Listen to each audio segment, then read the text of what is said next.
Listen up, amigos. And listen good. From this day onwards, These are the rules. the only rules.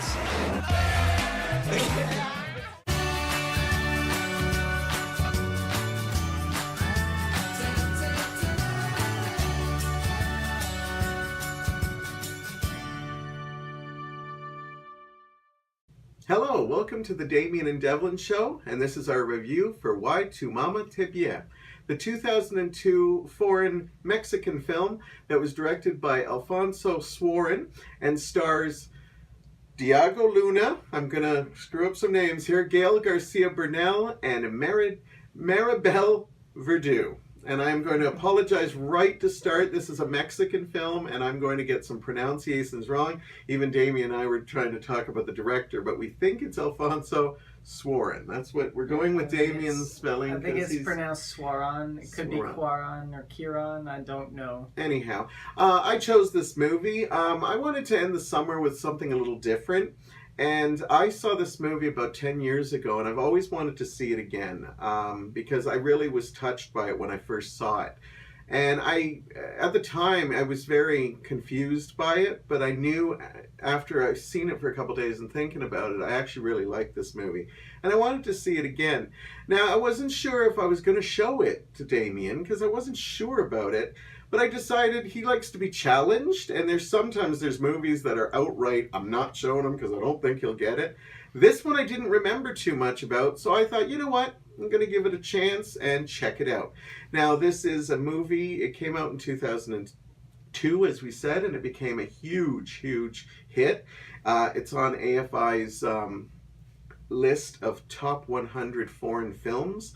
It was critically acclaimed, and it also got the censor boards in Mexico very touchy because this movie broke some boundaries in the movie and touched on some topics.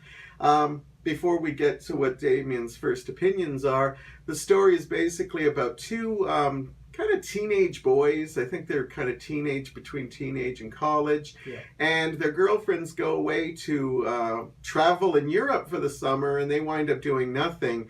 Then they get an idea to just go with the one friend's cousin's wife on a road trip to find a beach that doesn't exist.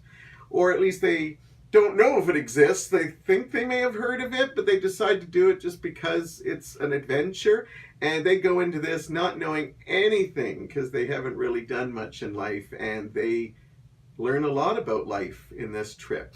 Now, I know this was a bit heavy, a little bit kind of out of our wheelhouse, which is a term I've been using a lot this weekend. What were your first thoughts on Why to Mamá También? And I think I'm pronouncing that right. I think you're pronouncing it wrong because I think it's what E. I think it's pronounced like E to Mamá También. Oh, maybe. We're Canadian, so I think you're throwing a little bit of French in there. French and Spanish is very similar. So we apologize to any Mexican people that might be offended, but you should be happy. Speakers. This is our first foreign film, and we're doing a Mexican film. It's not the first foreign film. We did Dead Snow. Oh yes, Dead Snow. I don't think of that as foreign because obviously two very different style movies. Yeah, very much so. So I kind of got the idea of what kind of movie this was within the first 2 seconds because, I mean, the very first shot of the movie is a sex scene. Quite gratuitous too, I might add. I'll never look at Diego Luna the same way in Rogue One again because I've seen more of him in this movie than I ever thought I would. This movie's quite a lot to take in. It's very sexual. It's very explorative of yourself. Yeah, I mean, like, it's chock full of just two friends having a good time with an older woman, and yeah. All right. That might be his good bits right there. So I'll go into this. I heard about this movie and I wanted to see it. And when I finally did, as I said, it moved me. I think this was one of those movies that I had to really think about for a couple of days because it was just like, I knew I enjoyed it, but there was something about the narrative that I wasn't sure if I enjoyed or not. And then after a couple days, I realized I really did enjoy it. Because although when this movie is talked about, a lot of people talk about how racy it is and how sexy it is. But what they don't talk about is this movie tackles some deep, deep themes. There's a layer of like political drama in there that they don't really focus on, but this movie I read about takes place in 1999, which is when all this stuff was really happening. But it's almost like a side plot, like this, Mexico's on fire right now, and these people are just dealing with normal life. But there's a heavy emphasis on life and death. And when I get into my positives, I'll talk more about that. Do you want to get in? Do you have any positives? I do have positives. Okay, good. So I really liked this kind of the backpack feel through Mexico. We start off in, I believe it's Mexico City. And then as we progress through the story, it gets more and more rural. And me, as having never been to Mexico, I thought that was quite charming. Considering like I'm used to obviously seeing Hollywood movies which take place seemingly in either New York or Los Angeles all the time. There's really never any in-betweens. So this movie, obviously it's an independent film. I liked kind of traveling all across Mexico with these characters, and I kind of felt immersed in the Mexican culture. I liked the actors' portrayal in this. I thought all of them did a really good job of portraying their characters. So I never saw this as a child. I would have been 11 years old when this came out, so definitely not a movie I would have been watching at the time. So this is the first time I've seen it, and I will admit some of the scenes are pretty sexy. I thought that it was very well done, very well filmed. It felt real, especially considering, like you said, the two boys, they're like in between high school and college, so they're like 18, maybe 19 years old. And no teenage boy is a master at sex at that age, and I think they handle that very, very well. Mm-hmm. And as well as the actress that plays Louisa, she comes across as like she kind of knows what she's doing, and she's taking charge of this situation, sort of. And I thought that was really well done in itself. I will be a little shameless and say that she was pretty hot too. What's her name? Maribel Verdú, I believe. Maribel Verdú, yeah. Again, apologies if I'm pronouncing it wrong. She's pretty hot. I'll give her that. But besides the cinematography, besides the actors' prowess, you know what? Some aspects of the script I really did like. For example, the ending. Again, I did not expect it to go the way that it happened. I even said to him, when something major happens, I said, oh, I did not see that coming. And then it kind of ended in a way that I did not expect it to end. So I liked when movies kind of throw a swerve at me. And so the ending definitely gets a positive for me as well. I would say the script is pretty good for what it is. Like I said, I enjoyed the backpacking feel through Mexico. And I'll agree with you, the kind of the fact that Mexico's burning all around them, and it's mentioned certain things are happening, but the fact that these characters don't really care, which is again another accurate thing, because what teenager really does care in the political climate of the country at the moment? So I liked that aspect a lot as well. Well, I'm impressed that you had quite a few positive things. I'm going to start my positives with something you said. The road trip aspect of this movie, what I love about it is not only that you get to see Mexico, but I love that this movie doesn't do a Hollywood feel to it. The road trip seems nasty at points. Like you feel that they're dirty at times. Like I'm not talking the sex scenes now. I'm talking about like you can tell, that when you see them take showers, you're like, yeah I could imagine. Yeah. There's sand and everything. They don't try to glamorize the cities. They show towns and their imperfections. And in some ways, you get to see the real beauty in it. There's a scene where, the lead actress, she's talking to a 98-year-old woman and just seeing all the crevices in her face. It's not even a long scene, but there's a beauty to it.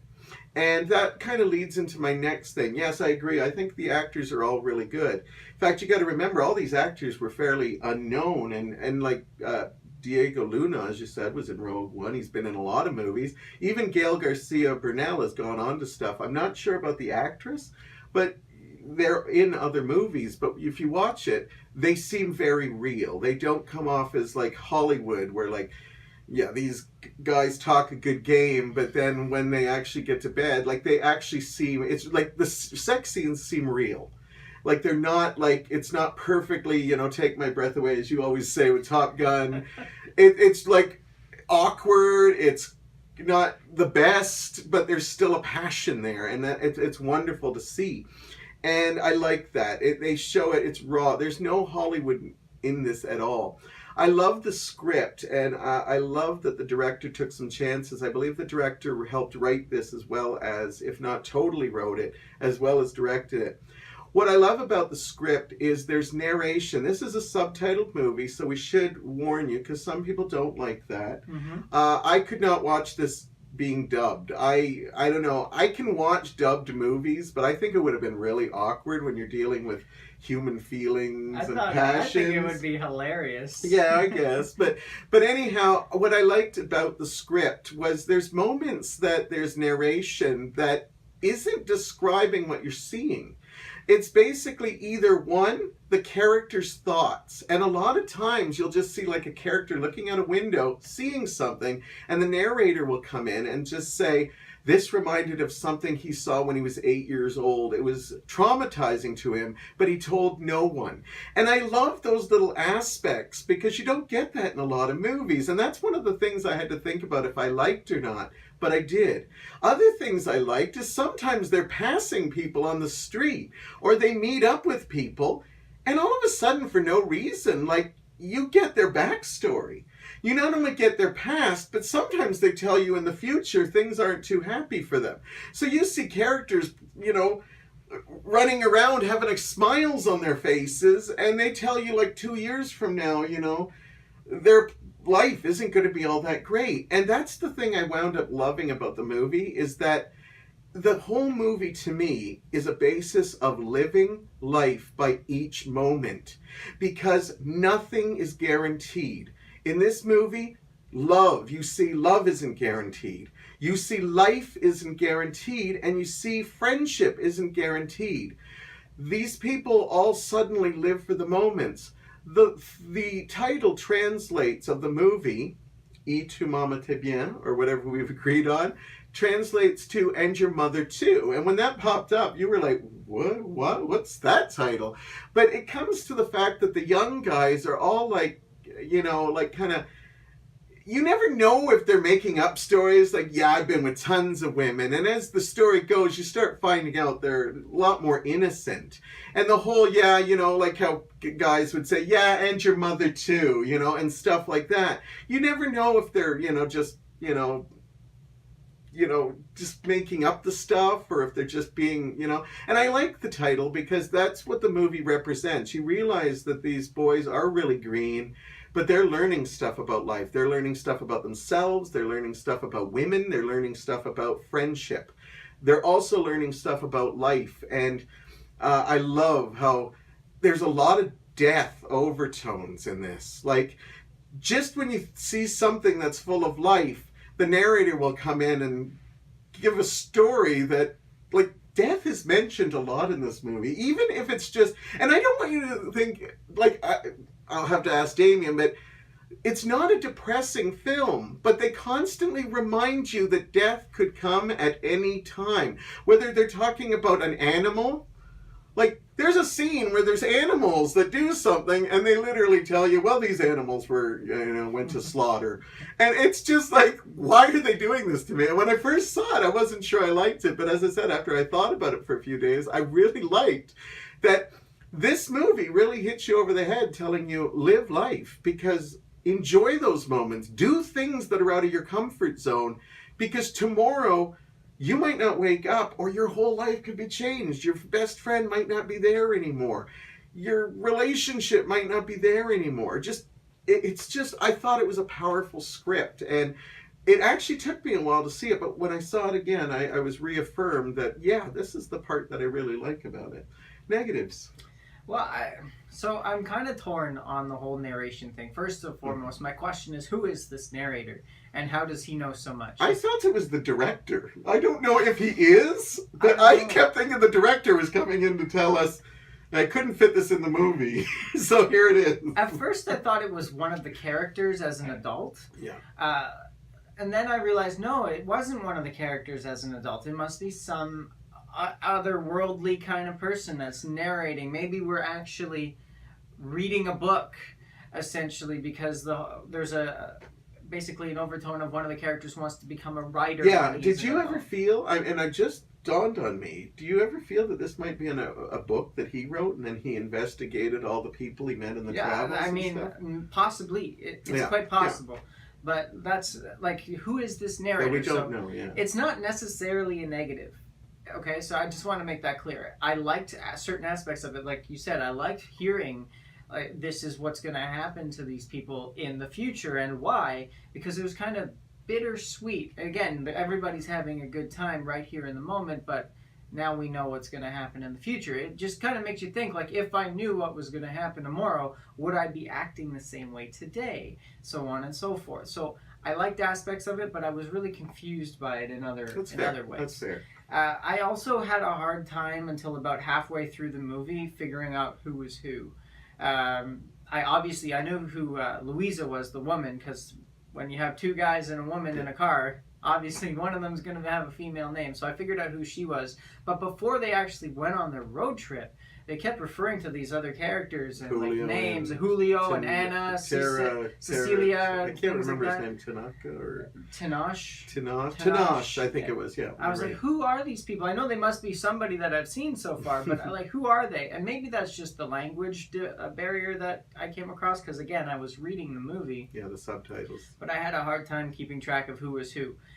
Even if you were to ask me right now after seeing the movie, I still don't know which one's Anna, which one's Cecilia, but I know who Tenoch and Julio are. So that is a negative for me. I did feel a little uncomfortable at times with how over the top the sex was. Like, not to say that it wasn't good for the movie. Again, this is kind of like in that middle gray area. It's not a negative, but it just kind of made me feel a little uncomfortable at times because I wasn't expecting it. Now, not to say that I would act any differently if I were these two young boys, but I could totally, like, just get the vibe that obviously one of them's feeling uncomfortable right now. One of them's feeling jealous right now. And I totally got that. And so it kind of made me jealous and uncomfortable a little bit too. Maybe that's just an aspect of good storytelling, but maybe it's also just an aspect of maybe we're pushing it a little too much. Obviously, people that tend to shy away from their sexuality and seeing sexuality on TV, probably not the movie for you. Just gonna go out there and say it. But me, I didn't enjoy it. It did come off kind of like a well-developed porno at points. Really? You thought it went that far? Yeah. Boy, there's some movies I won't be showing you. But yeah, I mean, like I never felt it crossed a line too much. Like, there was a lot in there, and they did some things that the pool sequence was, I was a little surprised. So, I don't know how far you can talk about sequence. That. I would just... how do I say this? What I do with my own body is my personal me time. And I would never, A, do that in public, or B, while having a conversation with my best friend. So that's where I'll leave that. So that's one of those moments that made me very uncomfortable. Just I never expected to see so much penis, so much ass, so much everything. Oh my God! I just couldn't believe it. So those are the only really negatives that I do have about the movie. And you made a good point. If you do have comfort zones where you don't like that, be warned. This is in there, and they don't hide it in lots of ways. I have no problem with this kind of stuff. It doesn't bother me. It was, a couple times it took you out of your comfort zone, but it was never, like, I never felt it was forced. I felt it was storyline driven in some ways. Maybe the one you're talking about with the pool, maybe not. But I'm okay with that. My biggest negative, and I only really have one, is I really love the journey in this, but I felt that we kind of got robbed of the ending. And I'm not giving away the ending here, but they rushed the ending so much. Like, we see the whole journey, and I won't even tell you if they find the beach or whatever, but when we go home, lots has happened. And we kind of don't really get to see the aftermath, because they're like, the narrator comes in and said it was pretty much uneventful when they drove back home. And then a lot of what happened to some of the characters is said through the narration. And I felt that I invested time with these people and I didn't get a proper send-off with them. I really cared about them. And they kind of just handle it like, oh, and by the way, you know, this happened to this person, this happened to this person, and yeah, here's a couple scenes to wrap things up. But a lot of it was done off screen, and that kind of, I felt a little gypped by that. But overall, I still think it's a creative script. I love seeing indie films. I think as we had seen so many kind of blockbusters, we do a lot of blockbusters and big hit films. This was a big hit film. This movie did really well. I think it's probably one of Mexico's biggest films. And I don't know if it's just because everybody was talking about the sex, but Probably. critically, I think it also got a lot of the story was hit and miss with a lot of people. But I actually think it's a very good movie. And I like to cleanse my palate after seeing a whole bunch of like big screen blockbusters. I like to watch these independent films because they seem to get life and they don't try to pretty it up too much. And here's life, the bare bones and everything. Anyhow, you didn't hate that I took you on this journey? I didn't hate it. Okay. I didn't hate it. It was a little uncomfortable at times, but overall it was okay. All right, so your point value? I'm flip-flopping, but I think ultimately I'm going to have to give it a 2.5. Okay. A 2.5. It was okay. There was a lot I enjoyed about it, but the uncomfortability of a certain, not a certain scene, but a couple of scenes as well. Again, You've opened my eyes. I will agree with you. The ending totally does feel rushed and like we're robbed of that. Because I remember saying, oh, I'm curious as to what's going to happen on the way home. And then they went home. Yeah. So I will agree with that, and that brought it down. So my flip-flopping, Okay. I'm going with 2.5. So if I didn't mention that, you might have gone to a 3 or... Yeah, I would have. I was switching between a 3 and a 2.5, but 2.5 is what I'm going to stick with. It's a big one for me, too. And it does knock a lot off for me. Like, not a lot, but a whole half a point. Because I would have gone a 4.5 if we got a proper ending. Because I really do like this movie, but I'm going to have to go a 4 out of 5. I really do enjoy this movie, and if you like movies that challenge you or may look like I'm sure a lot of people bought this for the sex and probably were surprised that they were getting a lesson as well. But that's just me. But if you want to challenge yourself and try something a little different, I think this is a good one, and be ready to read subtitles. And also, if you do watch it with someone else, make sure that they know what they're getting into when you share it. If you're obviously a person that wants to watch this with your mom and dad, probably not. Yeah, this would rank in the... we should do a top 10 movies you should never watch with your parents. Yeah, this would probably be up there. So be That's careful. a great way to end this. Be careful with who you watch this with. But thank you for not only exploring yourself, but thank you for taking this explorative journey with us. We really do appreciate having you along, no matter where we end up on this road that we call life. So check the links below. Make sure you subscribe and like the video, because you never know where we're going to end up next week. To love somebody the way I love you. Y tu mamá también.